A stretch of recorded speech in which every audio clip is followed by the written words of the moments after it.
गुरुजी, जैसे हमने ना बहुत सुना है कि कोई तांत्रिक सिद्ध पुरुष सिद्धियों वाले भूत प्रेतों से एंटिटीज से बातें करते हैं जी।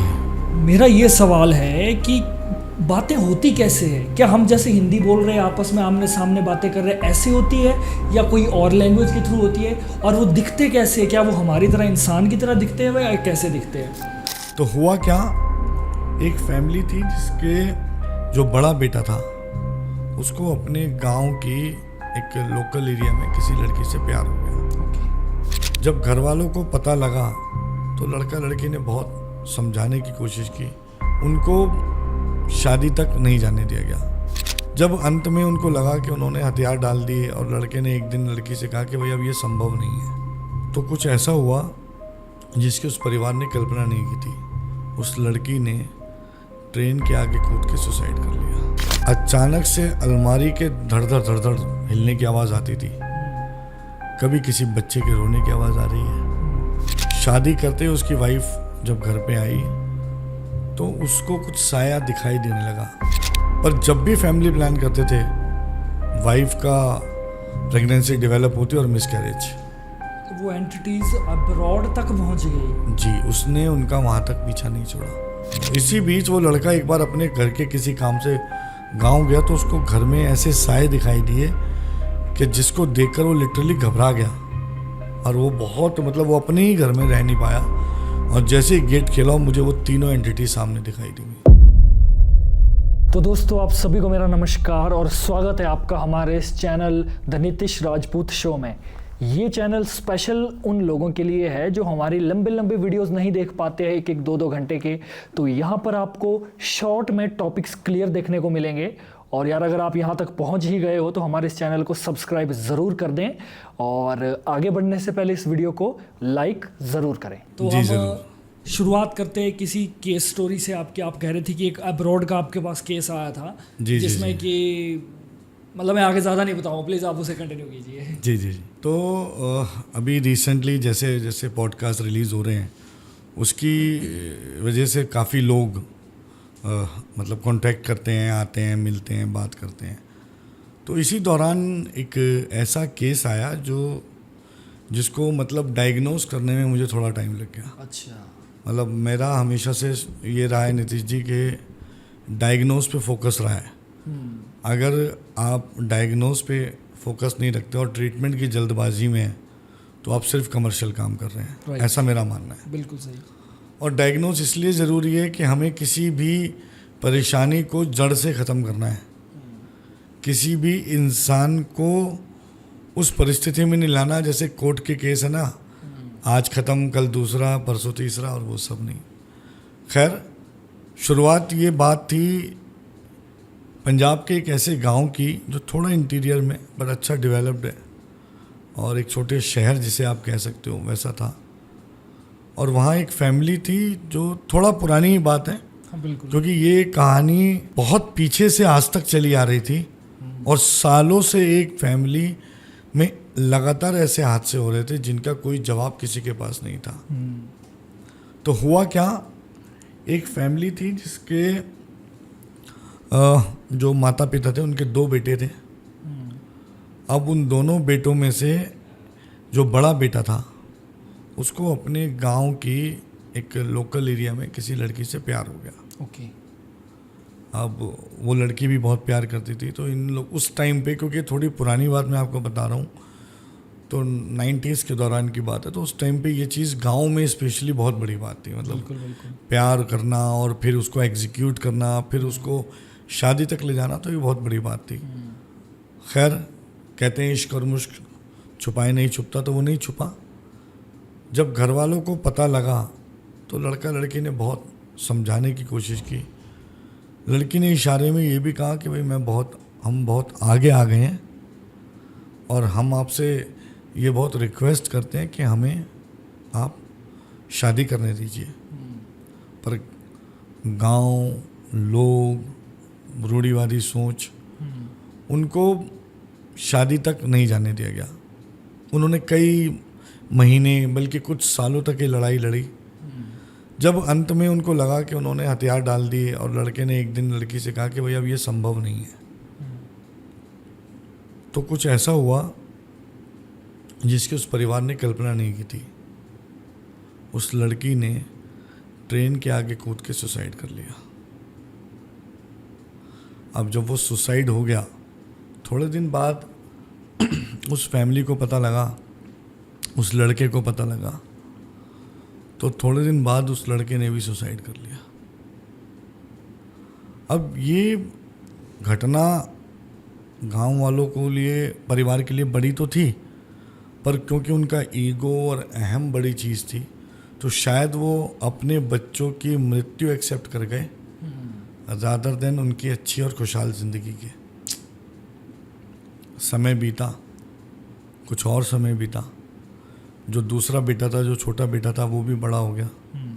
उसकी शादी का समय आया और उसकी शादी के समय से पहले ना घर में कुछ अजीबोगरीब घटनाएं घटनी शुरू हो गई। ऐसे कभी कोई साये का दिखना, कोई अजीबोगरीब आवाज़ आना। तो जो मदर थी उस फैमिली की, वो शायद उसको समझ रही थी कि कुछ है गड़बड़। प्लस उन हस्बैंड वाइफ के साथ जिनके बेटे थे ये, उनके मदर फादर भी रहते थे साथ में। छोटे बेटे की शादी की गई प्रॉपर रीति रिवाज से, जो शादी हुई। जब उसकी शादी हुई तो उस शादी के बाद उसके अपने 2 बेटे और 1 बेटी हुई। वो जैसे जैसे बड़े होते गए उनको घर में अजीबोगरीब चीज़ें नज़र आती थी, आवाज़ें आती थी। तो जब भी वो अपनी मदर से पूछते थे तो वो कहते थे, बेटा कुछ नहीं है, आप ध्यान मत दो, कुछ नहीं है, आप ध्यान मत दो। बच्चे बड़े होते गए। कुछ इंसिडेंट ऐसे हुए कि अचानक से वो जो लड़का था जिसकी डेथ हुई, जिसने सुसाइड किया था, उसके दादाजी को out of nowhere cancer detect हो गया। अब उनको समझ नहीं आया कि बहुत फिट आदमी, गांव के लोग अक्सर बहुत फिट होते हैं, तो out of nowhere cancer detect हो गया। और जैसे जैसे वो आगे बढ़े, उनकी अचानक से कैंसर से डेथ हो गई। अब वो जो मदर थी, उनको सब कुछ धीरे धीरे समझ आ रहा था कि कुछ गड़बड़ है। उसके बाद जो ग्रैंड मदर थी, उनको भी अचानक से कैंसर डिटेक्ट हो गया। उन्होंने कहा ये तो नॉर्मल नहीं है, कैंसर तो कोई ऐसी बीमारी नहीं है जो एक दूसरे से दूसरे को ट्रांसफ़र हो, या तो ट्री चलता आ रहा हो पूर्वजों से। हाँ, तो वो बात अलग है, बट ये अचानक से हुआ। अब उसके बाद उनकी भी डेथ हो गई। तो यहाँ जो मदर फादर थे, उनमें मदर को समझ आ रहा था कि कुछ ऐसी गड़बड़ है जो कि सही नहीं है, और कुछ एंटिटीज़ की प्रेजेंस उन्हें महसूस होने लगी थी। अच्छा। पर क्योंकि उनको लगा कि अगर हम बच्चों को बताएंगे तो बच्चे डर जाएंगे, और उस चीज़ को बढ़ाया नहीं। उन्होंने एक डिसीज़न लिया कि उन्होंने अपना घर शिफ्ट किया। उन्होंने पुराना घर छोड़ा और एक नया घर, बड़ा खूबसूरत, बड़ा अच्छा घर, बहुत बड़ी जगह में, पंजाब में बड़ी बड़ी जगहें होती हैं, बड़ा अच्छा, बड़ा खूबसूरत घर उन्होंने बनाया और उसमें जाकर रहना शुरू कर दिया। परंतु समस्या तो घर में थी ही नहीं, समस्या तो एंटिटीज़ की थी। वो एंटिटीज़ उन्हीं के साथ दूसरे घर में। अच्छा, ऐसा भी होता है क्या? जी बिल्कुल होता है। मतलब मैंने कहीं सुना ऐसा है कि एंटिटीज़ जो है घर में ही प्रवेश करती है, तो उस घर से निकलना ही एक बेस्ट ऑप्शन है। बट इस केस में मैं ये सुन रहा हूँ कि घर से निकलने के बाद भी वो एंटिटीज़ उनका पीछा नहीं छोड़ रही है। देखो, 2 तरह के केसेस होते हैं। एक कि आपको किसी घर पे कोई क्रिया हुई है या किसी घर के अंदर कोई एंटिटी है, तो घर वालों को सबको वो प्रभावित करेगी। लेकिन अगर किसी व्यक्ति विशेष या परिवार के साथ कोई एंटिटी जुड़ी हुई है, तो उसका घर से कोई ताल्लुक नहीं। आप जहाँ जाओगे वो आपके पीछा करेगी। अच्छा। तो वो दूसरा घर उन्होंने खैर शिफ्ट कर लिया। उनको लगा अब समस्या सॉल्व हो जाएगी, लेकिन अब समस्या और बढ़ गई। अचानक से अलमारी के धड़ धड़ हिलने की आवाज़ आती थी। कभी किसी बच्चे के रोने की आवाज़ आ रही है, कभी कुछ और अचानक से ऐसा होता था जो मतलब काफ़ी डर के बराबर था। खैर ज़िंदगी आगे बढ़ती रही और उस घर में जो बड़ा बेटा, जो मतलब बेटे का बेटा था, जिसके 2 बेटे 1 बेटी हुई थी, उस बड़े बेटे की उन्होंने शादी कर दी। शादी करते ही उसकी वाइफ जब घर पे आई तो उसको कुछ साया दिखाई देने लगा। मतलब अचानक से घर में ऊपर की ओर घूमता हुआ एक साया। तो उसने अपनी मदर इन लॉ से कहा कि भाई ऐसे ऐसे मुझे दिखाई देता है। तब भी मदर इन लॉ ने इग्नोर करते हुए कहा कुछ नहीं है, तुसी चिंता ना करो और आराम करो, कुछ नहीं है। खैर उसने कहा भाई कोई बात नहीं है, मदर इन लॉ ने कह दिया तो कोई दिक्कत नहीं है। धीरे धीरे धीरे चीज़ें बढ़ी तो आउट ऑफ नोवेयर जो फादर थे उनको कैंसर हो गया और उनकी डेथ हो गई। ये तीसरा केस हो गया। तीसरा केस हो गया तो, एंड सडन डेथ, क्योंकि कैंसर तो एक लॉन्ग टर्म वाली बीमारी है ना, इतनी जल्दी तो वो हुआ और होते ही डेथ हो गई। अब मदर को समझ आ गया था कि अब कुछ बचेगा नहीं और कुछ ऐसा है इस घर में जो वो शायद समझ तो रही थी पर बच्चों के आगे बोलने में उनको एक झिझक थी। तो उन्होंने जल्दी जल्दी अपनी बेटी की भी शादी की और जो बेटा था बड़ा और बेटी थी दोनों को अब्रॉड भेज दिया शादी करके, भाई आप जाओ यहाँ मत रुको। वो उन्होंने बहुत पूछा बेटे ने कि भाई ऐसा क्या है, आप हमें बताते भी नहीं हो, आप कह रहे हो अब्रॉड जाओ, ये सब। जितने में वो समेटा समाटे करके अब्रॉड के लिए निकलते वो मदर की डेथ हो गई कोरोना के शुरू होने से ठीक पहले। अभी 20 से पहले की बात। हाँ, डेथ हो गई मदर की भी। अब घर में लगभग 4 डेथ हो चुकी थी। बड़ा भयंकर केस लग रहा है। अब उनको ऐसा लगने लगा, बच्चों को समझ तो आ रहा था पर समझे क्या, पर उनको भी ये लगा शायद अब यहाँ से निकल जाना एक समाधान है। वो दोनों अब्रॉड चले गए। अब अब्रॉड जाकर भी ना वो मसले हल नहीं होते नज़र आए। वो जो लड़के की वाइफ थी वो मेडिकल इंडस्ट्री से बिलोंग करती थी और मेडिकल इंडस्ट्री में उसको साइंस की अच्छी नॉलेज थी, सब चीज़ थी। तो वो बहुत अच्छी प्लानिंग से अपनी फैमिली प्लान कर रहे थे। पर जब भी फैमिली प्लान करते थे वाइफ का प्रेगनेंसी डेवलप होती और मिसकैरेज। तो वो एंटिटीज़ अब्रॉड तक पहुंच गई। जी, उसने उनका वहाँ तक पीछा नहीं छोड़ा। फिर फैमिली प्लान करी, फिर मिसकैरेज। सारे मेडिकल टेस्ट कराए गए, सारे मेडिकल टेस्ट नॉर्मल, कोई प्रॉब्लम ही नहीं है। और ऐसा एक बार नहीं, 2 बार नहीं, कई बार हो गया प्रेगनेंसी और दिक्कत। तो वो लोग बहुत, मतलब ये पिछले 3-4 सालों में उनके साथ हो चुका था। और बहुत इसी बीच वो लड़का एक बार अपने घर के किसी काम से गांव गया तो उसको घर में ऐसे साए दिखाई दिए कि जिसको देखकर वो लिटरली घबरा गया। और वो बहुत, मतलब वो अपने ही घर में रह नहीं पाया। उसको 2 साए दिखते थे और वो उससे कनेक्ट करने की कोशिश कर रहे थे। अब क्योंकि अपने घर में नहीं रह पाना और डर होना, वो वापस चला गया अब्रॉड। कहीं से पॉडकास्ट उन्होंने देखा मेरा कहीं, और वो देखकर उन्होंने मुझसे संपर्क किया। जब संपर्क किया तो मैंने उनसे बात करनी शुरू की।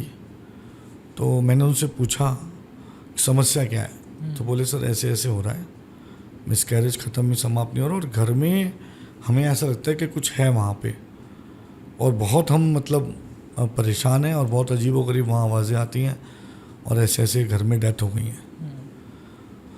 तो मैंने उनसे कुछ समय मांगा। मैंने मुझे कुछ समय दो, मैं अपना डायग्नोज अच्छे से कर लूँ, फिर मैं आपसे बात करता हूँ।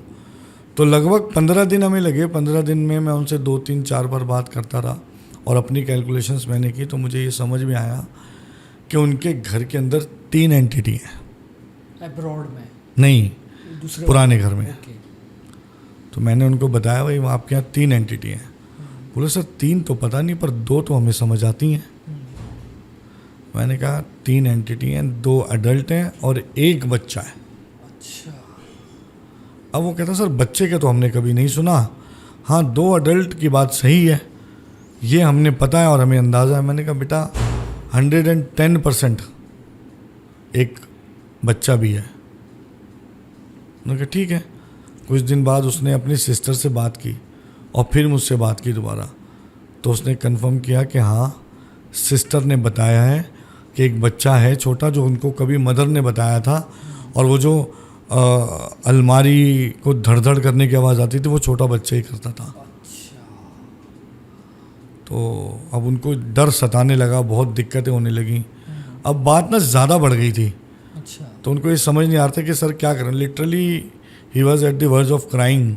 बिल्कुल मतलब सर के समझ नहीं आ रहा। मैंने कहा कोई बात नहीं, ये 3 एंटिटीज़ हैं। पहले मैं आपको ये समझाऊं कि ये 3 एंटिटीज़ हैं क्या। तो उनमें एक तो एंटिटी वो लेडी थी जिसने सुसाइड किया। दूसरा इन्हीं के ताया जिन्होंने इन्हीं के घर में सुसाइड किया था।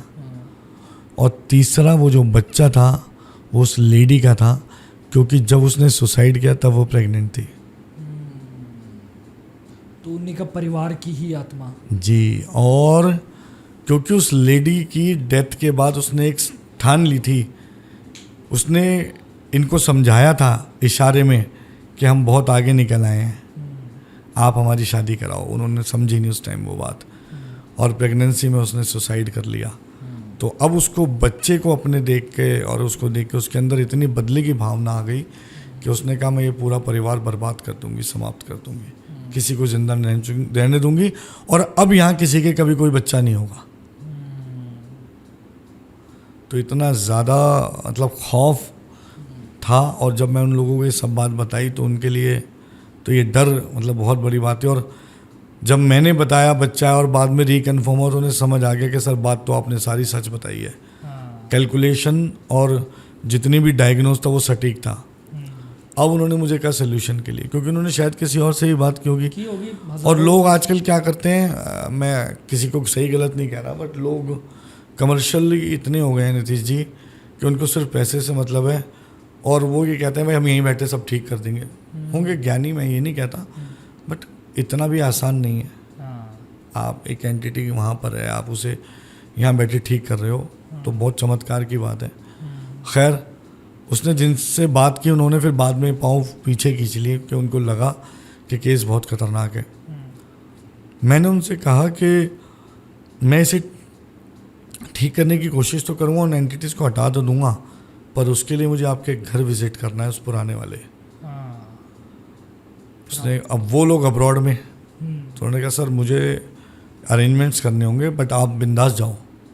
उसने अपने एक रिलेटिव, अपने ब्रदर इन लॉ को, मैं अपने ऑफिस से गया था। अच्छा। बस हाँ, ऑफिस से, मेरे ऑफिस का एक व्यक्ति मेरे साथ था। तो जब मैं वहाँ पहुँचा तो मैंने उनको बोला कि मुझे सुबह सुबह ना 5-6 बजे अर्ली मॉर्निंग विज़िट करना है, ताकि आसपास के लोगों की गतिविधियाँ कम हों, और जब हम उन एंटिटीज़ को वहाँ से बाहर निकालें तो मुझे किसी तरह की दिक्कत ना हो। मैं जब उनके घर में घुसा, आप लिटरली समझ, इतना खूबसूरत घर है नीतीश जी, पहले तो मैं आपको बता नहीं सकता, इतना खूबसूरत गार्डन बना हुआ, उसमें छोटे छोटे मौसमी के नींबू के पेड़ लगे हुए हैं, बड़ा सुंदर घर। लेकिन अंदर घुसते ही ऐसी वाइब्रेशंस और ऐसा वो खौफ, और जैसे ही गेट खेला मुझे वो तीनों एंटिटी सामने दिखाई दी। अब उनके अंदर एक एग्रेशन था, उन्होंने सीधा मेरे पे काउंटर हमला करने की कोशिश की।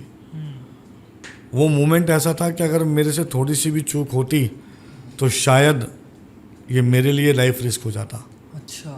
फिर किसी तरह ईश्वर की कृपा थी, गुरुओं का आशीर्वाद था, हमने मंत्र सिद्धि से उनको कंट्रोल किया। वो दिखने में कैसी लग रही थी वो? देखो, दिखने में सबसे पहली बात तो ना समझो ऐसे नहीं है जैसे आप और हम हैं, ऐसे नहीं, ये बहुत बड़ी गलती होती है। एनर्जी सिस्टम है वो। अच्छा।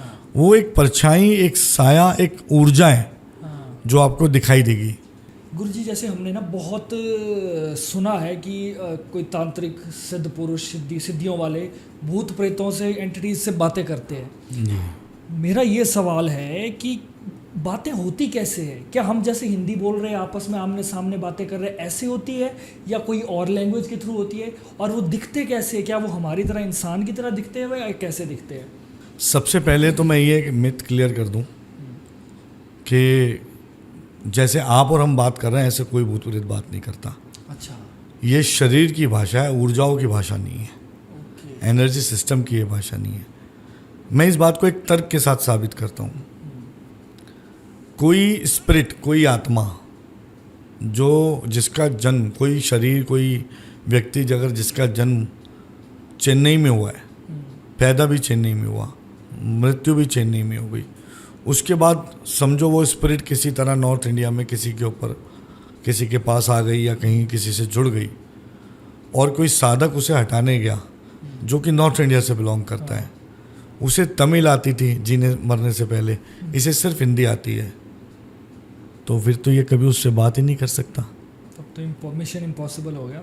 लेकिन क्योंकि ये शरीर की भाषा है, ये एनर्जी सिस्टम की भाषा नहीं है, ऊर्जाओं की भाषा नहीं है, इसीलिए मैं इस बात को क्लियर कर रहा हूँ कि जब हम किसी भी एंटिटी से या किसी भी स्पिरिट से कम्युनिकेट करते हैं पहली बात तो मैं ये बताऊं कि वो ऐसे नहीं होते जैसे आप और हम दिख रहे हैं। हाँ, उनका स्वरूप कुछ ऐसा हो सकता है, परछाई और साए के रूप में हम उन्हें देखते हैं और वो हमें दिखाई देते हैं, समझ आते हैं। एक ऊर्जा सिस्टम है, एनर्जी सिस्टम है।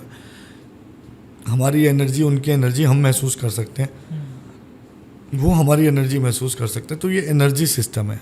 तो मेरे प्यारे दोस्तों, आपको आज की वीडियो कैसी लगी कमेंट करके ज़रूर बताएं और इस वीडियो को ज़्यादा से ज़्यादा शेयर करें और अपना प्यार दिखाइए, लाइक कीजिए, शेयर कीजिए, कमेंट ज़रूर कर दीजिए। और एक बार फिर से मेरी गुजारिश है दोनों हाथ जोड़कर आपसे कि आप हमारे इस चैनल को सब्सक्राइब ज़रूर करें।